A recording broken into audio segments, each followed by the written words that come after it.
Hello everyone, welcome back to the channel. Today we are going to take a very deep look at one of the most talked about developments in global energy, sanctions, and maritime trade. The sudden collapse of what was called Russia's shadow fleet. For a long time, this shadow fleet was portrayed as a clever way for Moscow to keep its oil revenues flowing, in spite of Western restrictions. But the reality is that this fleet was always weaker than it looked, and now Ukraine has exposed the truth. To explain this properly, we will go through everything step by step, examining the outside impression this fleet gave, what was really happening inside, how it performed in real operations, the level of safety or risk it carried, the supposed unique advantage it offered Russia, the financial cost that came with it, and finally what this all means for the conclusion of the story. At first glance, the shadow fleet appeared to be a massive armada of vessels quietly carrying Russian oil to markets in Asia, Africa, and even back into Europe through indirect routes. To the casual observer, these ships gave the impression of strength and independence. They were painted in new colors, rebranded with fresh names, and often registered under obscure flags of convenience that made them harder to track. This was the exterior image Russia wanted to project, a tough fleet of resilient tankers capable of evading sanctions. But the truth behind this exterior was far from impressive. Many of these ships were old, some more than 20 or even 30 years past their prime. Their hulls showed rust, their engines were unreliable, and their design was outdated compared to the modern tankers that legitimate oil companies operate. The exterior of power masked the decay within. Once we look inside, the situation becomes even clearer. These were not high-standard operations with disciplined crews and advanced systems. Inside many of the Shadow Fleet ships, there was outdated navigation equipment, poor working conditions for sailors, and often a lack of proper safety gear. The companies that supposedly owned the ships were often shell firms registered in distant tax havens, making accountability nearly impossible. The interior was chaotic, intentionally opaque, and filled with risk. For the crews working on board, it was far from the professional environment of licensed oil carriers. It was more like a desperate attempt to squeeze the last bit of life out of aging vessels while cutting corners at every possible stage. When it came to performance, the flaws were impossible to hide for long. These ships frequently broke down on long voyages, with reports of engine failures, mid-ocean repairs, and delays that destroyed any hope of smooth logistics. Insurance was another major weakness, as many of these tankers sailed without proper coverage or with fraudulent papers. Ports around the world began to reject them because they represented too much liability. Even countries willing to purchase Russian oil at discounted prices discovered that relying on this network of ghost ships was neither efficient nor safe. Ukraine's intelligence and monitoring efforts made this even worse for Russia. By tracking satellite movements, identifying false records, and exposing suspicious transfers at sea, Ukraine turned the supposed performance of the fleet into a disaster. The more Moscow tried to expand it, the more visible and vulnerable it became. The lack of safety was one of the most serious problems.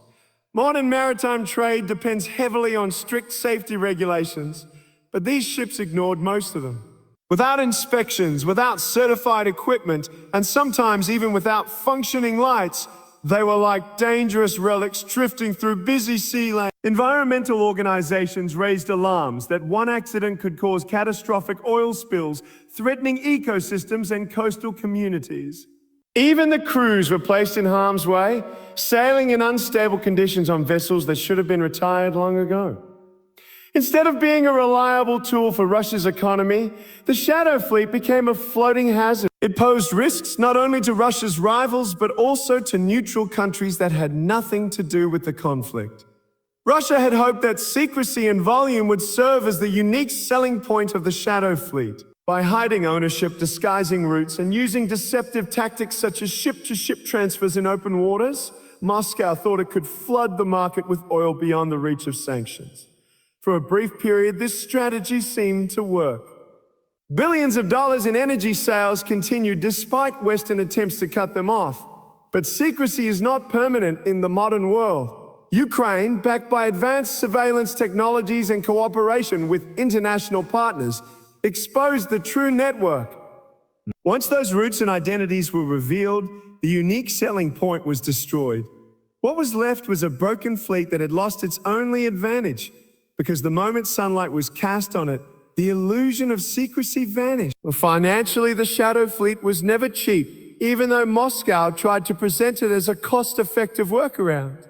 Purchasing old ships at inflated prices drained resources, and constant rebranding of vessels required bribes, fake documentation, and complicated logistics. Insurance premiums skyrocketed or became impossible to obtain once regulators caught on.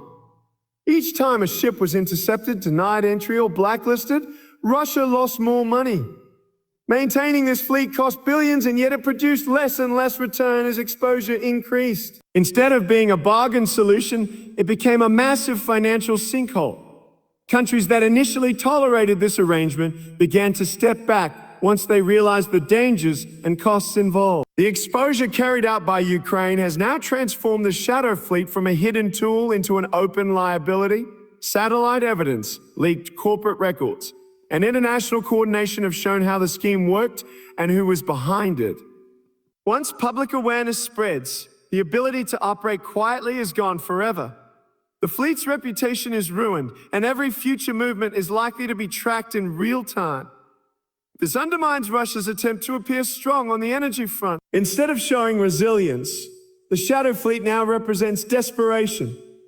The image of a country willing to risk dangerous accidents and economic chaos just to move oil through black market tactics. Another factor that accelerates the downfall of the Shadow Fleet is the growing pressure from neutral countries that want to avoid being entangled in sanctions violations. Nations in Asia, Africa, and the Middle East that once accepted Russian oil through this fleet are increasingly cautious. They do not want to be seen as participants in a scheme that could bring diplomatic or financial retaliation. As a result, ports are refusing these ships. Buyers are demanding greater transparency, and insurance companies are withdrawing. The global maritime network depends heavily on trust and stability, and the Shadow Fleet has neither. The more it is exposed, the less welcome it becomes in international waters.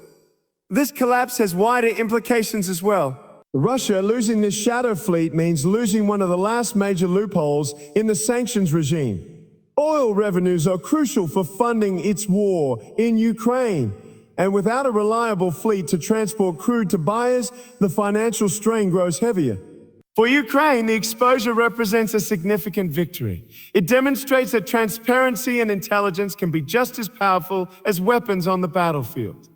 By undermining Russia's secretive operations, Ukraine has hit at the core of its economic survival.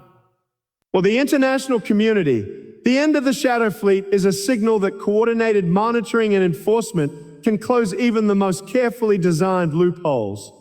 The Shadow Fleet was painted as a symbol of defiance, but it has become a symbol of fragility. The exterior looked strong, but was in truth rusty and outdated. The interior was chaotic and unsafe. The performance failed under real-world conditions. The safety record was disastrous, creating risk for sailors, oceans, and ports alike. The unique selling point of secrecy was destroyed by exposure. The financial cost was far greater than the benefit. All these factors combine to show that the fleet is finished. What once was presented as a clever move is now remembered as a failed gamble. In conclusion, the collapse of Russia's Shadow Fleet is more than just a story about oil tankers. It is a lesson about the limits of deception in the modern age. No matter how carefully a scheme is designed, once exposed, it loses its power. Ukraine's efforts have shown that sunlight is the greatest weapon against shadow networks. The Russian attempt to outmaneuver sanctions by relying on ghost ships has ended in embarrassment, danger, and financial disaster. Instead of keeping the war machine alive, the Shadow Fleet has revealed how fragile Russia's position truly is. The fleet is not a hidden strength anymore. It is a sinking liability. The world now sees clearly what lies behind the shadow, and with that exposure, the game is over.